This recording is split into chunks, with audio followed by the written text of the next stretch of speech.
Hello साथियों, जैसा कि आप सभी जानते हैं, यहाँ पर हम मैथ को बिल्कुल बेसिक से पढ़ते हैं और आज हम आपके लिए एक चैप्टर और लाए हैं जो कि बिल्कुल बेसिक से लाभ और हानि को हम यहाँ पर एक एक पॉइंट्स के इसको समझते चलेंगे और पढ़ते चलेंगे। तो आइए हम वीडियो को शुरू करते हैं। अगर आप हमारे चैनल पर नए हैं तो चैनल को सब्सक्राइब कर हमारे साथ जल्दी से जुड़ जाएँ और अपने दोस्तों के साथ इसे शेयर करें। आइए हम शुरू करते हैं।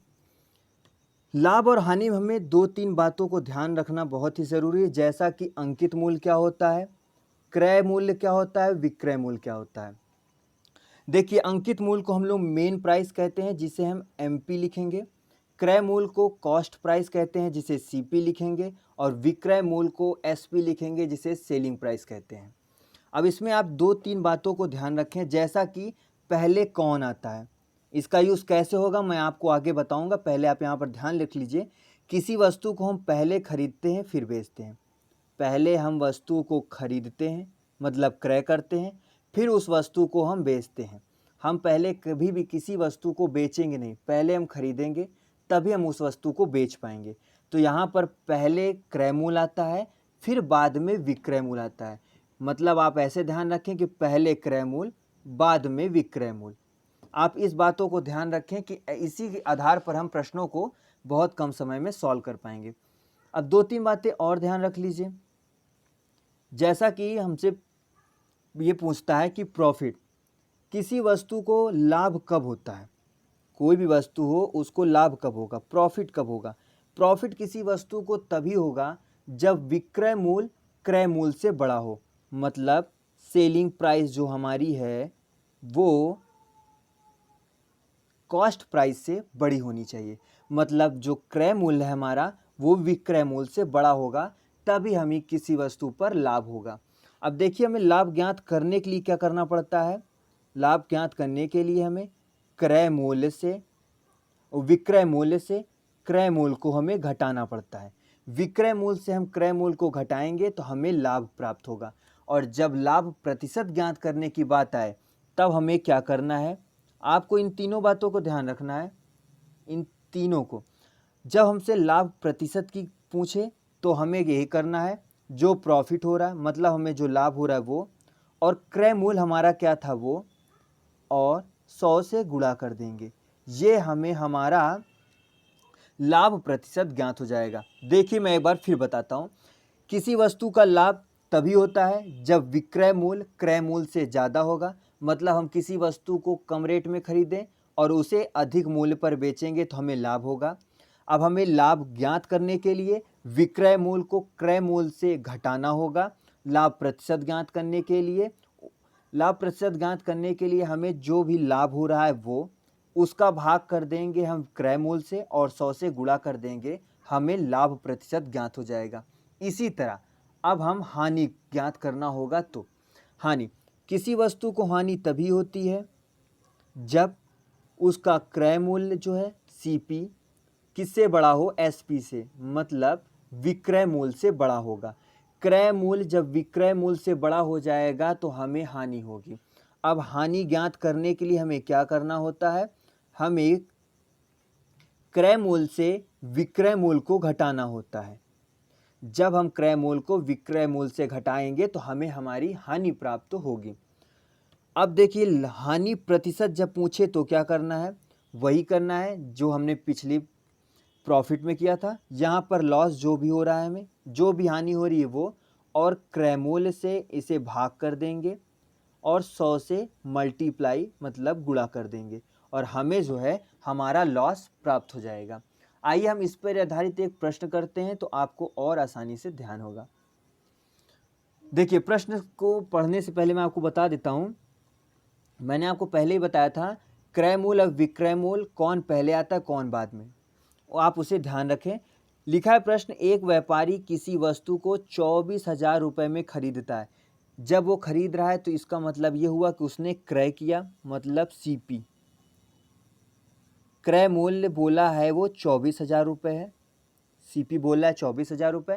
10% का लाभ प्राप्त करने के लिए वस्तु का विक्रय मूल्य ज्ञात कीजिए। अब देखिए, प्रतिशत की गणना सदैव 100 पर की जाती है, 100% पे। मैंने प्रतिशत के चैप्टर में बताया था 100% पे। 10% का लाभ हो रहा है, इसका मतलब 110% हो गया है। और सीपी हमारा 24,000 है। हमें अब ज्ञात क्या करना है, विक्रय मूल्य। इसमें हमसे विक्रय मूल्य पूछा है। अब देखिए ध्यान रखिएगा, जब हमें एसपी ज्ञात करना हो मतलब कि विक्रय मूल्य, तो हमें ये ध्यान रखना है कि हमसे आगे का पूछ रहा है कि पीछे का। पीछे का मतलब क्रय मूल्य और आगे का मतलब विक्रय मूल्य।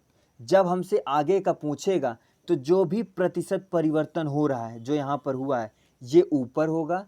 जब हमसे पीछे का पूछेगा मतलब क्रय मूल्य साइड, तो जो भी प्रतिशत परिवर्तन होगा वो नीचे होगा। कैसे, आइए मैं बताता हूँ। जैसा कि 24,000 रुपये है, 24,000 रुपये हमसे पूछ रहा है विक्रय मूल्य। क्रय मूल्य दिया हुआ है, विक्रय मूल्य पूछ रहा है मतलब आगे का पूछ रहा है, तो जो भी प्रतिशत परिवर्तन करेंगे हम ऊपर करेंगे, ऊपर करेंगे। और भिन्न में जब हम प्रतिशत को बदलते हैं तो 100 से भाग कर देते हैं। अब इसे हम सॉल्व कर लेंगे और हमें हमारा आंसर मिल जाएगा। यहाँ 00 से 00 कट जाएगा। 240 को 110 से जब गुणा करेंगे तो ये हो जाएगा 26,400। हमारा जो क्रय मूल्य विक्रय मूल्य आएगा वो 26,400 रुपये होगा। मैं आपको फिर बताता हूँ कि जब हमसे आगे का पूछेगा तो परिवर्तन ऊपर करेंगे, जब हमसे पीछे का पूछेगा तो परिवर्तन नीचे करेंगे। अगर यहाँ पर सीपी की जगह एसपी दिया होता, मतलब विक्रय मूल्य दिया होता, क्रय मूल्य पूछ रहा होता, तो जो हमने यहाँ प्रतिशत परिवर्तन किया है वो नीचे करते। इसका मतलब 110 जो है हम यहाँ नीचे लिखते और 100 को ऊपर लिखते। अब हम अगला देखते हैं। अगला भी हम प्रश्न के ही माध्यम से इस टाइप को समझेंगे। ऐसे प्रश्न पेपर में बहुत पूछे जाते हैं, जैसे कि एक विक्रेता 14 रुपये में 5 के भाव से नींबू बेचता है। एक विक्रेता जो है वो 14 रुपये में 5 के भाव से नींबू बेचता है, जिससे उसे 40% का लाभ होता है। 40% का लाभ होता है, प्रॉफिट होता है, प्रॉफिट होता है। उसे 1 दर्जन नींबू कितने में खरीदे थे, कितने में खरीदे थे मतलब क्रय मूल्य वो पूछ रहा है 1 दर्जन का। 1 दर्जन नींबू का क्रय मूल्य ज्ञात करना। मैंने कहा परिवर्तन नीचे, पीछे का पूछे तो परिवर्तन नीचे। अब देखिए यहाँ पर 14 रुपये है, 140% का लाभ हो रहा है जब वो 14 रुपये में 5 के नींबू बेचता है। तो हमें पहले क्रय मूल्य ज्ञात करना है। क्रय मूल्य ज्ञात करने के लिए परिवर्तन कहाँ करना पड़ेगा, हमें नीचे करना पड़ेगा। 40% लाभ हुआ तो ये टोटल 140 हो जाएगा और हम यहाँ पर 140 लिखेंगे और भिन्न में बदलने के लिए 100 से भाग किया जाता है। अब इसे हम काटेंगे तो ये आ जाएगा 10 रुपये। 10 रुपये, 5 नींबू, 5 नींबू 10 रुपये में खरीदा गया था। 5 नींबू 10 रुपये में खरीदा गया था, तो एक नींबू जो है 2 रुपये में खरीदा गया था। और हमसे यहाँ बोल रहा है 1 दर्जन मतलब 12 नींबू। 12 नींबू, दोनों साइड 12 से हम मल्टीप्लाई कर देंगे, 12 दूना 24 हो जाएगा, मतलब 12 नींबू जो है 24 रुपये में खरीदा गया था। आपको मात्र इतना ध्यान रखना है, पहले का पूछ रहा है कि आगे का, और पूरे प्रश्नों को आप तुरंत सॉल्व कर लेंगे। अब अगला जो है संख्या रुपये, अगला टाइप जो है हमारा वो संख्या रुपये है। संख्या रुपये में मैं आपको एक फार्मूला बताऊंगा और बहुत ही आसानी से हो जाएगा। देखिए पहला फार्मूला का मैं आपको टाइप बता देता हूँ किस तरह से प्रश्न पूछते हैं। जैसे कि यदि कोई व्यापारी ए, यहाँ पर पेपर में अंक दिए रहेंगे, यहाँ पर मैं ए और बी मानता हूँ। यदि कोई व्यापारी ए वस्तु बी रुपए की दर से खरीदे तथा सी वस्तु डी रुपए की दर से बेचे तो सौदे में हुआ लाभ या हानि प्रतिशत ज्ञात कीजिए। संख्या रुपए, संख्या रुपए जैसा लिखा है आपको वैसा ही देखना है। यहाँ हमने संख्या लिखा और ये हो गया रुपया, रुपया। यहाँ पर बोल रहा है ए, यहाँ पर ए हो गया, यहाँ पर बी, यहाँ पर सी हो गया, यहाँ पर डी। जैसे संख्या रुपए दिया हुआ है वैसे हमको यहाँ पर लिख लेना है। अब हमें करना क्या है, हमें मात्र ये करना है कि इनका तिर्यक आपस में गुणा करना है, तिरछा जैसे लिखा हुआ है। ये हो जाएगा A D minus C B भाग देना है। भाग किससे देना है? बी और सी से, मतलब सी और बी से भाग देना है और यहाँ पर हमें 100 से गुणा कर देना है। बस इतना करना है, हमें हमारा आंसर मिल जाएगा। मैं यहाँ पर साफ लिख लेता हूँ फिर से, A D minus C B और ये गुणा करना है 100 से, गुणा करना है 100 से और ये हमारा फार्मूला हो जाएगा। प्रश्न ऐसे ही बनते हैं, सिंपल रहेंगे और ऐसे ही आपको करना है और आंसर मिल जाएगा। आइए इस पर एक प्रश्न करते हैं।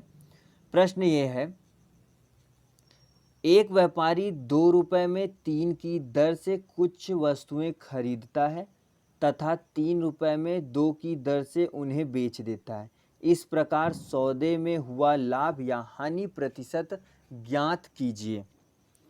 अब करना क्या है, मैंने बताया पहले हम संख्या लिखते हैं, जो भी संख्या दी हो, और फिर रुपया लिखते हैं। संख्या क्या है? 3 संख्या थी, रुपया 2 हो गया है। जब ये 2 संख्या थी तो ये रुपया 3 हो गया। देखिए लिखा है 3 संख्या 2 रुपये और यहाँ पर लिखा है 2 संख्या 3 रुपये। अब करना क्या है, इसका तिर्यक मल्टीप्लाई करना है, इनका आपस में गुणा करेंगे, 3 त्रिक का 9 हो जाएगा, फिर इसका आपस में करेंगे -4 हो जाएगा और इनका ही भाग कर देंगे, 2 दूना 4 हो जाएगा और 100 से गुणा।